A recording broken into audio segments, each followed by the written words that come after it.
За энэ өдөр эндийг хүргэе. За төсвийн тодтолыг хэд хоногийн өмнө засгийн газраас улсын хурлд өргөн барилаа. За ингээд 9 сарын 15-нд улсын хурлын чуулган нэгдэлтэй холбоотойгоор энэ тодтолыг авч хэлцгэнэ. За тодтолын талаар маш их сайхан эерэг мэдээллүүдийг одоо хэвлэл мэдээлэлээр өгч байна. За үнийн одоо хөөргөлийг одоо ард түмнээс хамгаалах юм байна. За засгийн газар одоо бүсэж хангаж байгаа юм байна. Гэх мэтлийн одоо их аятайхан зүйлүүдийг ярьж шүү дээ. За албаа хаагчдын цалин нэмэх юм байна. Тэтгэвэр нэмэх юм байна. Өөрөөр хэлэх юм бол алга ташгаар ийм сайхан тодтолыг өргөн барьж байгаа юм байна. Гэхдээ энэ тодтолыг хэрвээ уншаад задлаад үзэх юм бол тис өр зураг харагдана. Энэ амлаад байгаа зүйлийнхаа эсрэгээр улс орныхаа эдийн засгийг одоо хорлсон, үнийн өсөлтийг хөөргөцсөн, валютын ханшийг нэмэгдүүлэх ийм одоо төсвийн тодтол өргөн барилаа гэж судлаачид би дүгнж байгаа. За миний хувьд бол 10 жил төсөвтэй холбоотойгоор ингэж төсвийн судалгаа хийж ирсэн ийм хүн байгаа. Харамсалтай нь энэ 10 жилийн хугацаанд өргөн барьж исэн төсвийн тодтолууд дотроос хамгийн муу тодтол энэ удаагийн өргөсөн тодтолоо гэж ингэж хэлж байна. За хэлэхээр байна. За ингээд сөрөг хүчин ч одоо та бүхэн анзаарсан байх тодтолоо хийх ёстой. Инфляц 13, за бензин олдохгүй байх гэдэг янз янзын шалтгаан хэлсэн. За засгийн газрын их чигтэйхэн сайхан тодтол өргөн барьсан талаараа ингэ хэвлэл мэдээлэлээр ярьж шít. За тэгэхээр төрт улсад болов шүү дээ тийм үү? Төсвийн тодтол хийхдээ хуулиа дагж зөвхөн хуулийн дагуу хийх ёстой болохоос биш. Юу гэдгийг сөрөг хүчин шахахаар хийчихдээ юм биш. Гинт одоо сайхан засгийн газар сайн аашны хөдөлгөөр хийчдэг юм биш. Төсвийн тухай хуулийн 34 дугаар зүйл дээр 5 ийм төсвийн тодтол хийх ийм тохиолдол байгаа.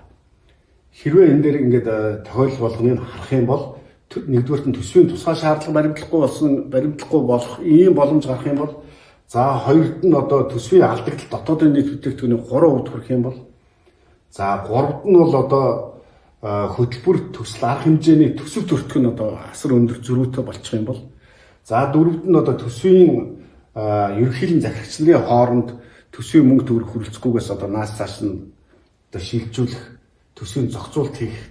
За тавд нь бол гадаад бүрийн тоотой, гадаад бүрийн асар их хэмжээний өрийн баталгааны хөрөнгө хүрэлцэхгүй гэдэг ч юм уу, юм өрийн гадаад бүртэй холбоотой ийм 5 заалт. Энэ 5 заалтын нэгнийх нь тоон дүнд хүрхэл юм бол төсвийн тодтол юм. Тэнд хэн нэгэн улс төрийн хүчин янз бүрийн ярих хамаагүй. Энд хэн нэгэн сайхан санаатай засгийн газар гарч ирж хийх хамаагүй. Тэгэхээр бид нар төсвийн тодтол хийх энэ одоо хуулийнхаа дагуу төсвийн тодтол хийнэ гэж ингэж ойлгож болно. За яг энэ засгийн газар төсвийн ерөнхийлөн захирагч хооронд төсвийн зохицуулт хийнэ гэсэн энэ хуулийг одоо баримталж авах шиг байна. Ерөнхийдөө энэ 5 заалт бол та бүхэн анзаарсан бол бүгдөө эдийн засгийн нөхцөл байдал муудсан үед эдийн засгийн нөхцөл байдал 6 сарын өмнө төсвийг бид нар баталж байхдаа муудсан ийм нөхцөл байдал бий болох юм бол төсөв тодтоно гэдгийг хинч уншаад ойлгохоор байна.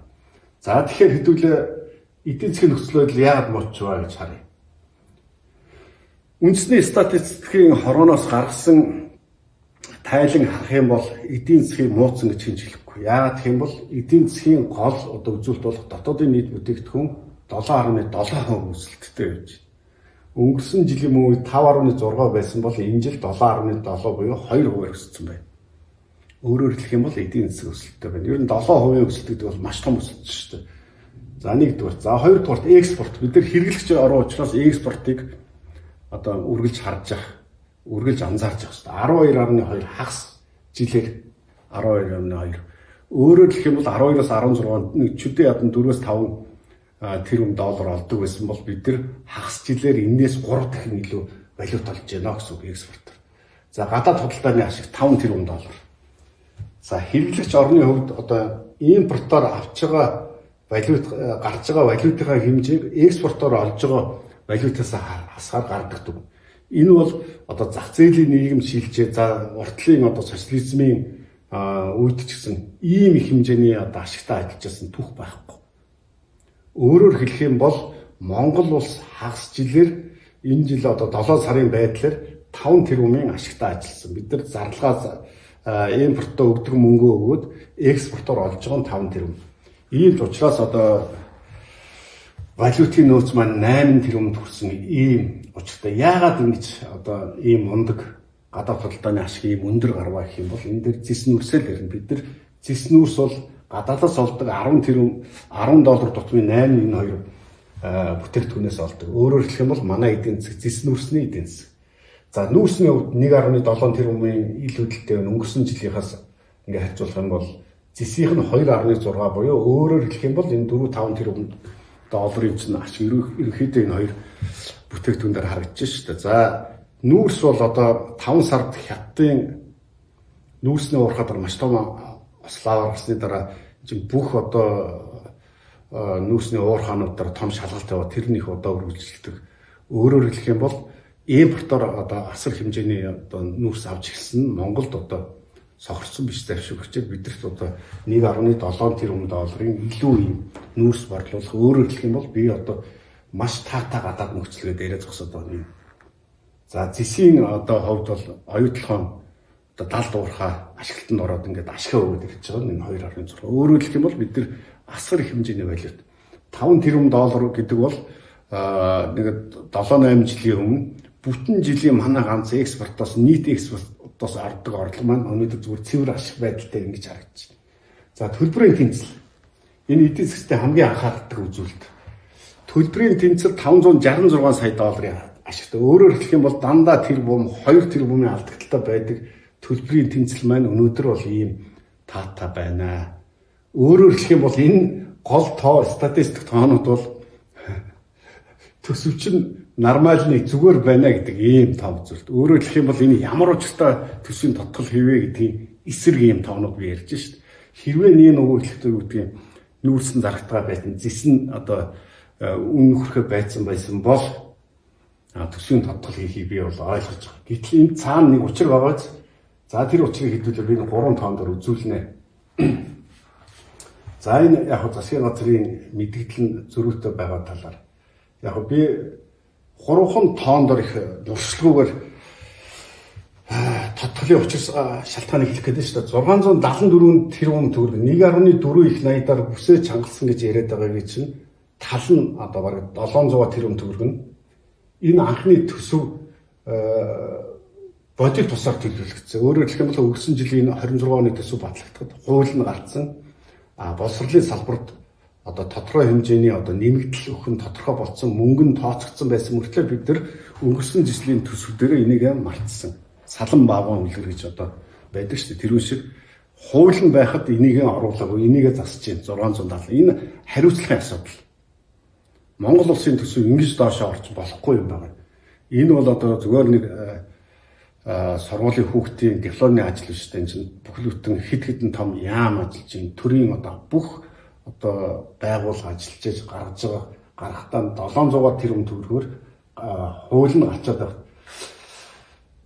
Ийм хэмжээний мөнгөө бид нар мартаа явцсан. Тэгэхээр энэ төсвийн тодтолын шин дэмжлэг ерөөсөө биш шүү. Алдаагаа засаж байгаа хэлбэр. Өөрөөр хэлэх юм бол мартсан мөнгөө нэмжин энэ тодтолын чинь нэг учир нь.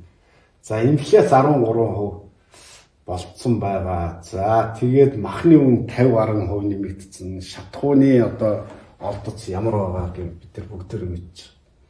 Тэгэхээр энэ бүхнийг энэ тодтолоор шийдэх юм шиг яриад байгаа үгүй шүү дээ.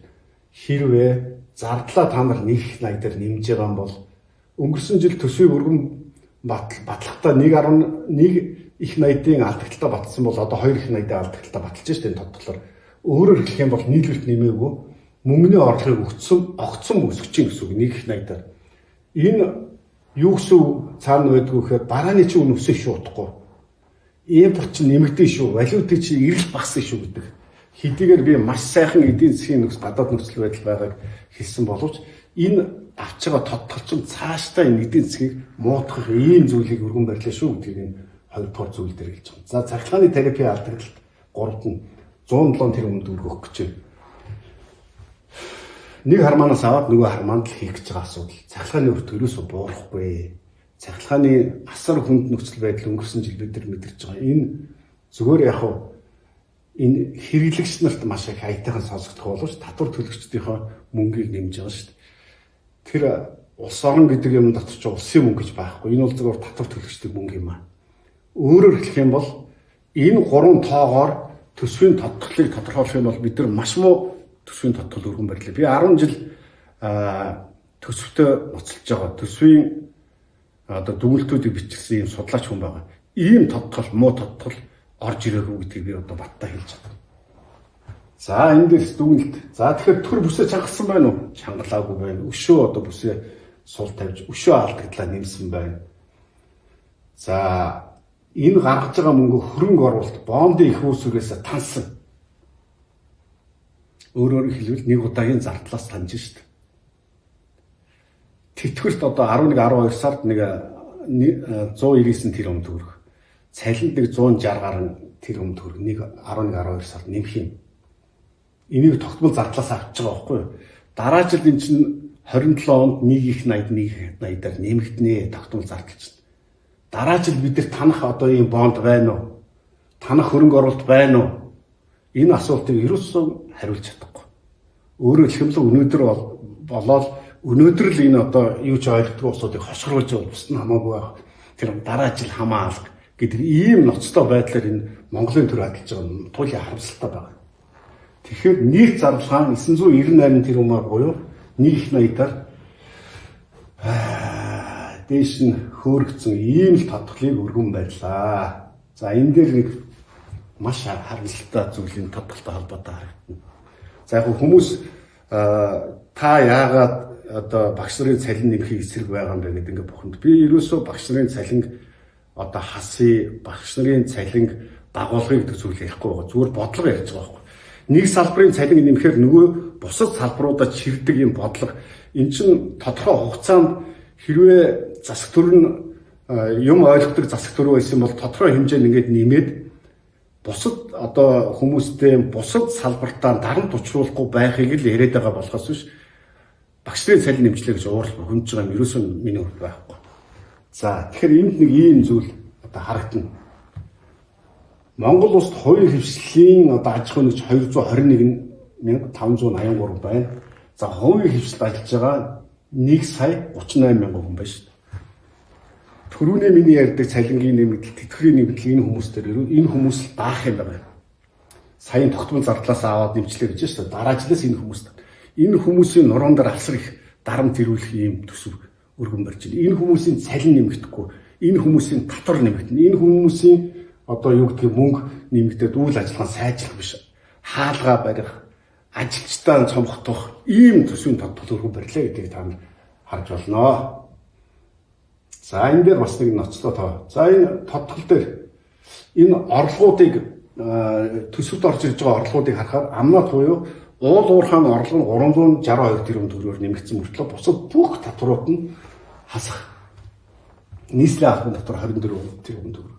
Хөрөнгөний албан татвар, аж ахуй нэгжийн орлогын албан татвар. Өөрөөр хэлэх юм бол миний ярьдаг 221 мянган аж ахуй нэгжийг хэдэн өнөөдөр хаалгаа барьж байгааг би мэдэхгүй.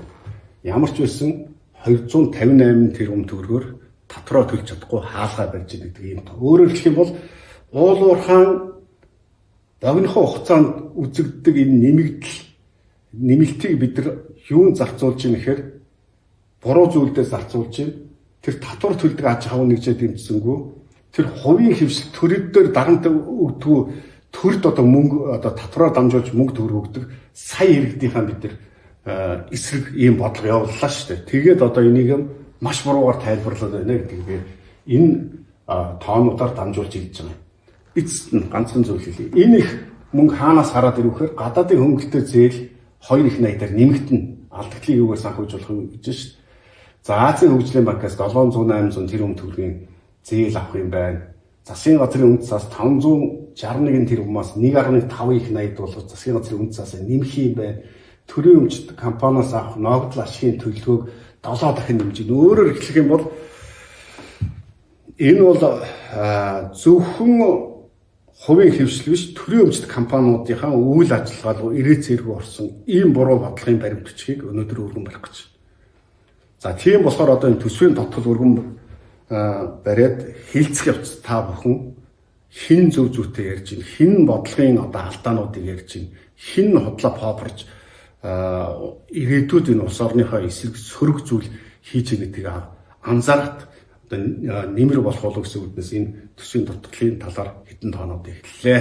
За анхаарал тавьсан та бүхэнд баярлалаа.